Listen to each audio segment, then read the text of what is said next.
After years of mystery, Robert Wagner finally breaks his silence, admitting he argued with Natalie Wood just before she disappeared. But the disturbing details don't end there. Eyewitness accounts of screams from the water, Wagner's refusal to turn on searchlights, and bruises that raise dark questions. So, what really happened on that fateful night? Story behind death. Natalie Wood was a star. She began acting as a child and had something rare. She didn't fade away as she grew up. Instead, she blossomed into a leading lady. She was talented, beautiful, and unforgettable. You might remember her from classics like West Side Story and Rebel Without a Cause, but her bright career was cut short, and her death remains a mystery. It happened on November 29th, 1981. That night, she was on a yacht called Splendor near Santa Catalina Island off the California coast. She wasn't alone. Her husband, Robert Wagner, was there. So was Christopher Walken,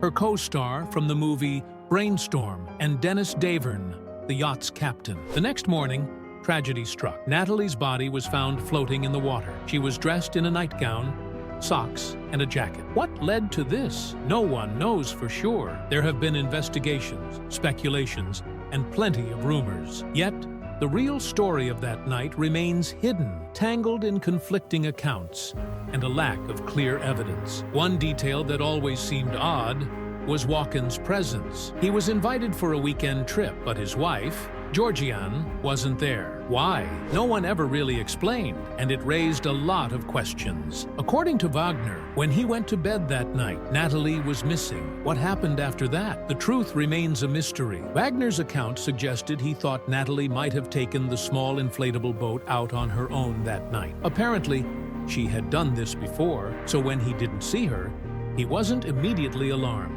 His spokesman later explained that it wasn't unusual behavior for her, but things took a dark turn. The next morning, her body was found about a mile from the yacht. Nearby, the inflatable boat she supposedly used was discovered beached on the shore. The case took a more chilling turn with the autopsy results. It showed that Natalie had 39 fresh bruises on her body. The bruises were scattered across her arms and legs, and there was a noticeable mark on her left cheek. These injuries raised many questions. Could she have simply fallen into the water, or did something more violent happen that night? Wagner's initial explanation seemed believable at first, but the bruises told a different story, suggesting there might have been more to it than just a simple accident. People began to wonder, was there a struggle before she ended up in the water? Adding to the mystery were reports of an argument between Wagner and Natalie earlier that evening. This led to more suspicions about what truly happened that night. In his memoir, Pieces of My Heart, Wagner finally addressed those events. He admitted that he and Natalie had argued that night, but he claimed that after things calmed down,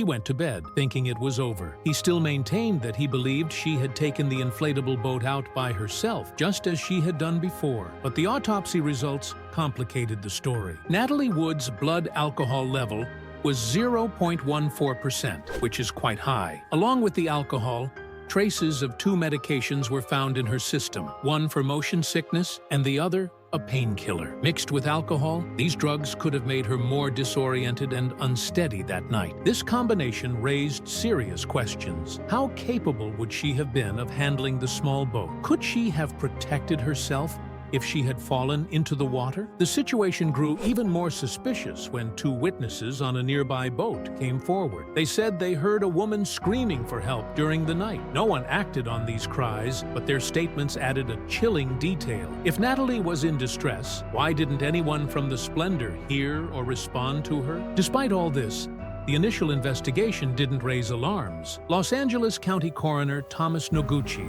ruled her death an accident. He concluded she had drowned, with hypothermia playing a role. Hypothermia, when the body loses heat faster than it can produce it, might have caused her to lose consciousness in the cold Pacific waters that night. Yet, doubts lingered. There were too many conflicting details. The argument, the alcohol and medication, the cries for help. These pieces didn't quite fit, and many began to wonder if there was more to Natalie's death than just a tragic accident. New developments. For years after her mysterious death, the story of what happened on the Splendor stayed the same. Wagner, Walken, and Dennis Davern, the yacht's captain, All told detectives that Natalie had taken the dinghy to go ashore. It seemed straightforward, even if there were whispers of something more. Wagner's account went unchallenged, and the case was closed as an accidental drowning. But everything changed in November 2011. Dennis Davern, the captain, came forward and confessed. He admitted he had lied during the original investigation. This confession reopened the case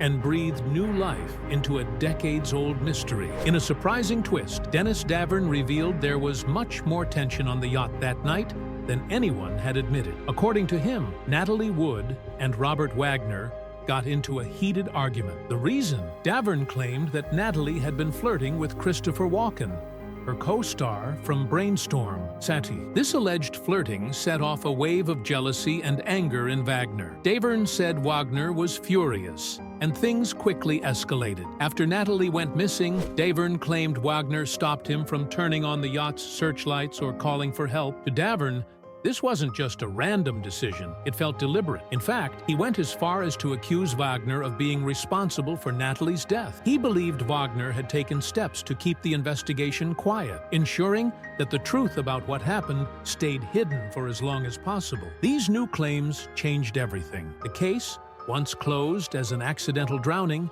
was suddenly full of doubt. Davern's revelations added layers of complexity, suggesting that jealousy, a heated argument, and Wagner's reluctance to act could have played a big part in Natalie's tragic fate. Davern's confession also shattered the original story. It raised serious questions about the accounts given by Wagner and Walken. When the case was reopened, there was renewed focus on Wagner's actions that night, and his behavior came under intense scrutiny. Over the years, Davern's suspicions only grew stronger, and he became more convinced that what happened to Natalie Wood was no simple accident. Dennis Davern hadn't always been open about what he saw that night, but when he finally spoke up, he made his feelings clear. He believed Robert Wagner, known as RJ, was responsible for Natalie's death. "I really do think RJ killed Natalie," Davern said. He remembered Wagner standing at the back of the boat, with the door open, telling him that Natalie was missing. To Davern,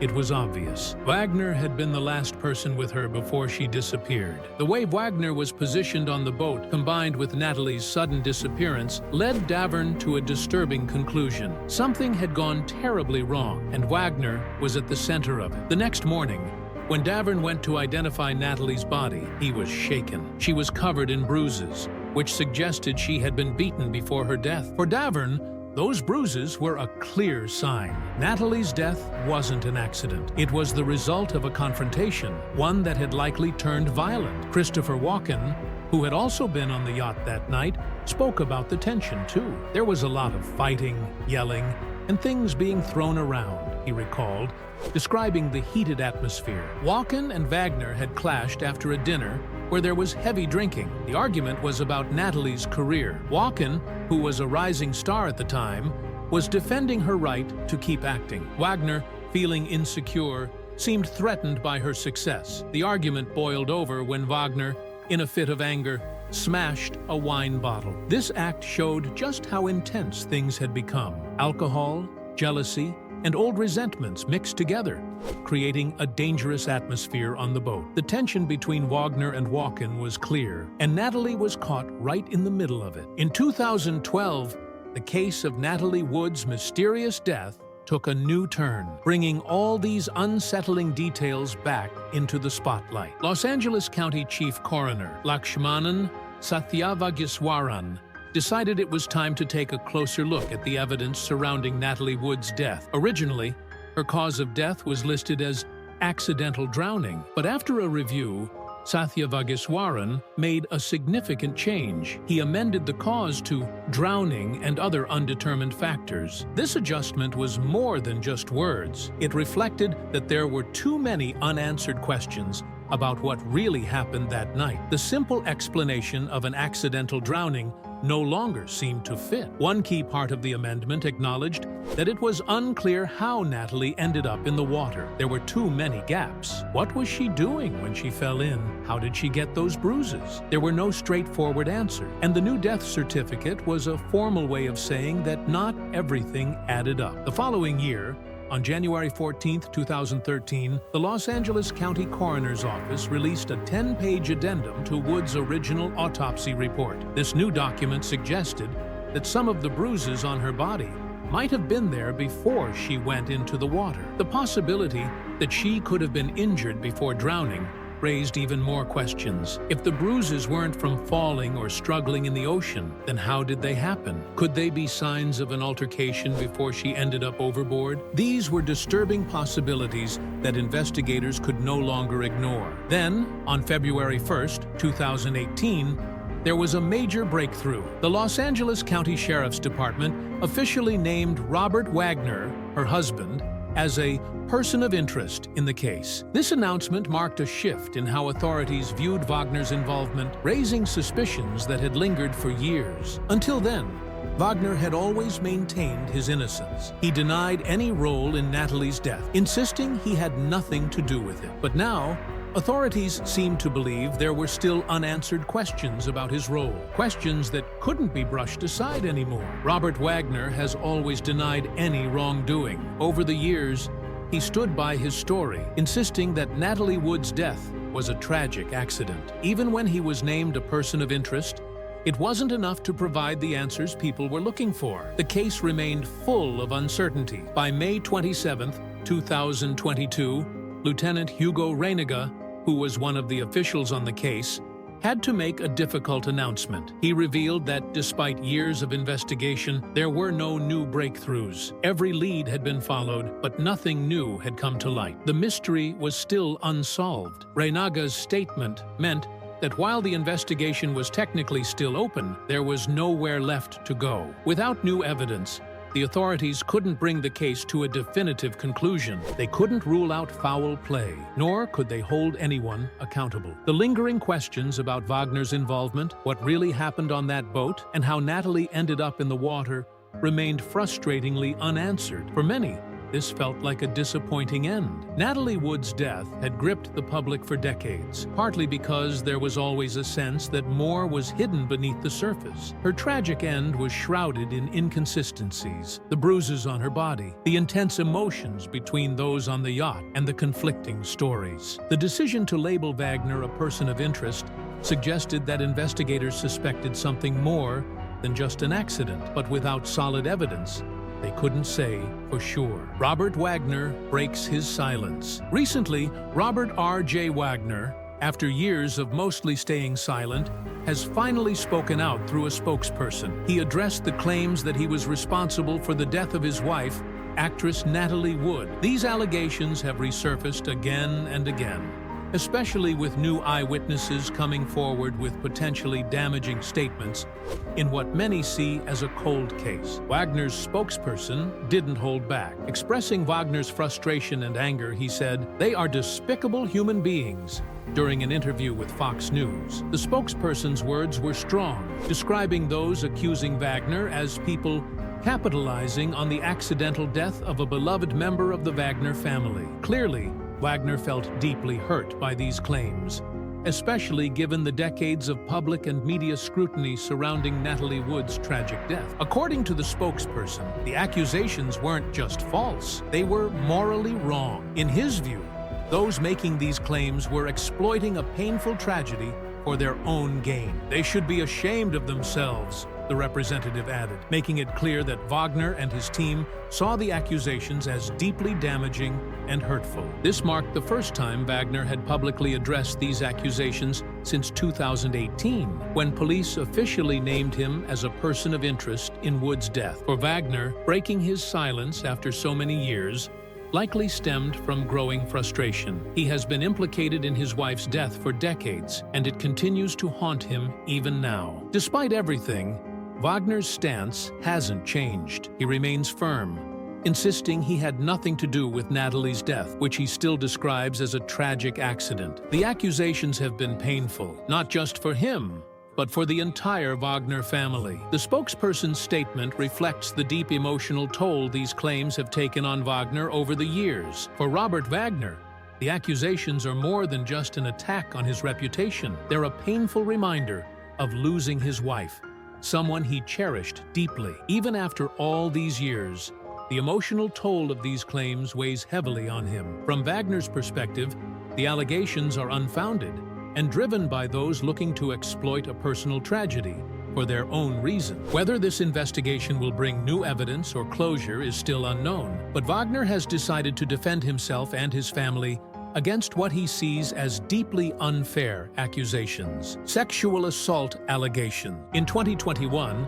a startling revelation surfaced from Natalie Wood's sister, Lana Wood. In her memoir, Little Sister, Lana publicly accused iconic actor Kirk Douglas of sexually assaulting Natalie when she was only 16 years old. This allegation reopened painful memories for the Wood family and highlighted darker aspects of Hollywood's past. Lana's book recounts that the alleged assault took place in the summer of 1955, while Natalie was filming the classic Western The Searchers. Still a teenager and new to Hollywood, Natalie was navigating the challenging landscape of young stardom. According to Lana, the incident occurred at the famous Chateau Marmont Hotel in Los Angeles, a historic venue often associated with celebrities and significant moments in Hollywood history. Lana wrote that their mother, Maria Zakharenko, had arranged a meeting with Kirk Douglas, hoping he could help Natalie gain more visibility and career opportunities. At that time, Douglas, in his 30s, was one of Hollywood's biggest stars, celebrated for roles in films like Spartacus, The Bad and the Beautiful, and Gunfight at the OK Corral. Having him as an ally seemed like a promising boost for Natalie's budding career. However, what was supposed to be a career-building encounter took a darker turn. Lana's memoir describes how Natalie returned to the car later that night, visibly shaken. It felt like an eternity before Natalie came back, slamming the door as she got in. Lana recalls a moment that would haunt both sisters for years to come. This moment left an indelible mark on Lana Wood's memory, symbolizing a turning point for both sisters. When Natalie got back into the car that night, she looked completely shaken. She was disheveled, visibly distressed, and the tension in the air was almost suffocating. Lana remembers how Natalie and their mother leaned in close, whispering with urgency, their voices low and filled with concern. As a young child at the time,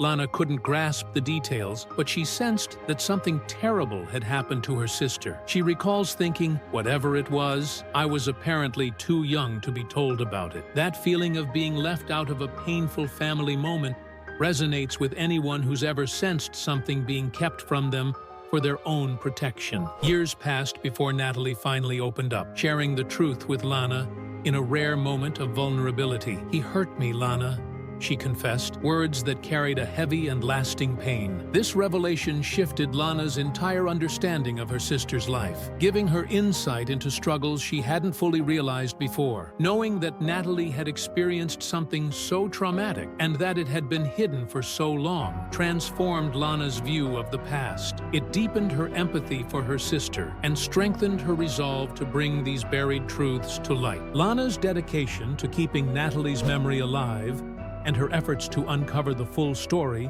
reflect a lifelong mission. For her, it's not just about finding closure, but also about shedding light on the experiences of countless women, both in Hollywood and beyond, who have faced similar struggles in silence. Through her activism, Lana Wood has emerged as a powerful advocate for survivors, working tirelessly to make sure their stories are not only heard, but taken seriously. She's well aware of how the entertainment industry has a long history of protecting powerful figures while silencing those who have been harmed, and she's committed to changing that narrative. When legendary actor Kirk Douglas passed away in February 2020, at the age of 103, his remarkable life was celebrated, filled with iconic roles and achievements. But there was another side to his legacy, one marked by troubling allegations involving Natalie Wood when she was still a teenager. After his death, discussions of these allegations resurfaced, sparking widespread conversation on social media. On Twitter,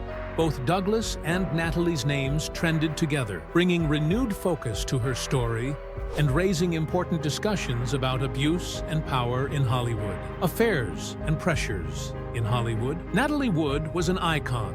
Her talent and beauty captivated audiences, but behind the glamour Her life was far from easy. Growing up in Hollywood exposed her to relentless pressure, both personal and professional. From a young age, she was thrust into relationships with older men, a common but often difficult experience for young women in the spotlight. One of these relationships was with director Nicholas Ray, a man much older than her. What might have seemed glamorous was, in reality, complex and challenging, burdened by the emotional strain of a significant age gap. This connection placed Natalie in a vulnerable position, navigating a world that frequently exploits young women, particularly in the film industry. Rumors about Natalie Wood's personal life added to the challenges she faced as a young actress. One particularly persistent rumor involved a relationship with Frank Sinatra while she was still underage. Such stories can be damaging, especially for someone constantly in the public eye. Navigating these complicated relationships at a young age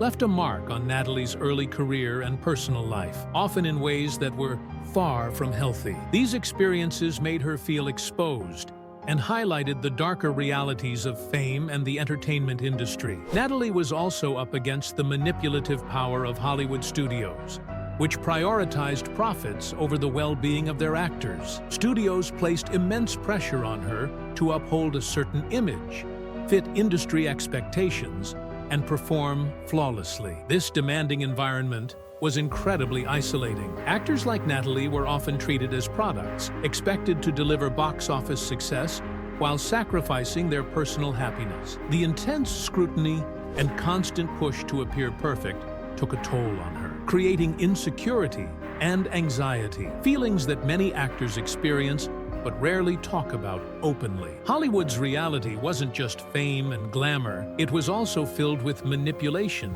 exploitation, and relentless public judgment. In an era where studios dictated nearly every aspect of an actor's life, Natalie encountered significant pushback as she tried to break free from their control. Female actors, in particular, were often treated as assets rather than as artists. As her career progressed, Natalie began to see that she wanted more control. She no longer wished to be cast in roles that didn't resonate with her or that felt beneath her talent. She sought creative freedom and a chance to define her own path in an industry that rarely allowed such independence, especially for women. At one point, Natalie's growing need for independence led her to turn down roles that Warner Brothers wanted her to take. The studio didn't take her refusal lightly. In response, they suspended her, a move that underscored the powerful grip studios had over actors' careers. With binding contracts, studios held immense control, often imposing terms that disregarded the wishes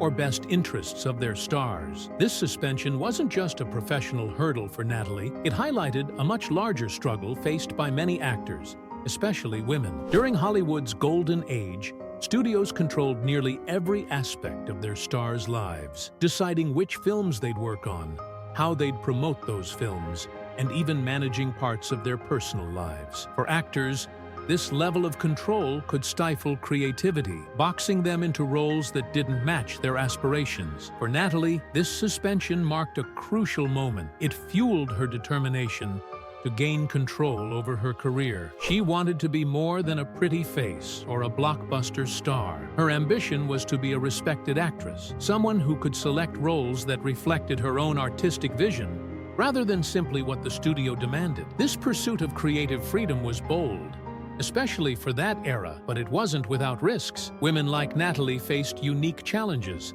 forced to navigate an industry and a society that often expected them to fit into predefined roles. Yet, her willingness to stand up for herself showed her strength and desire to carve out her own path in a restrictive world. Women in Hollywood often found themselves boxed into specific roles, pressured to meet strict beauty and behavior standards. Opportunities to portray complex, multifaceted characters were rare, and they had to fight for any chance to show their true range. Natalie Wood's journey underscored this struggle, highlighting the need for a shift in the industry. Like many actors, especially women, she began pushing against the rigid studio system. Natalie's refusal to accept roles that didn't align with her vision made her part of a growing movement for artistic freedom. She wasn't alone in her fight. Other actresses were also stepping forward, challenging the studios and demanding more control over their careers. This push for autonomy came with its risks, as standing up to studio power could lead to serious setbacks. But by taking this bold stand,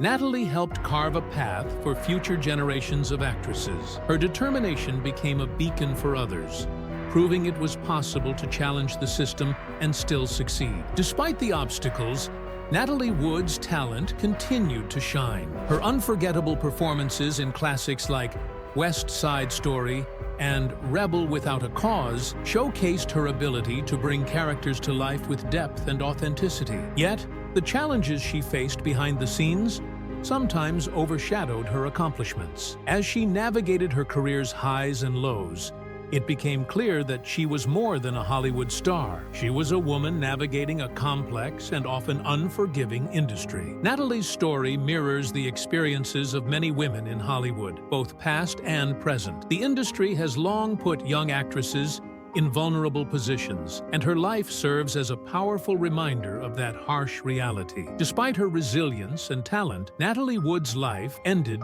in tragedy. At the height of her career, her sudden and mysterious death at just 43 shocked the world. The questions surrounding that night in 1981 remain unanswered. Her passing left a lasting mystery, one that continues to intrigue and haunt. To this day, what truly happened on the yacht Splendor remains a secret, known only to those who were there, locked away with those final moments.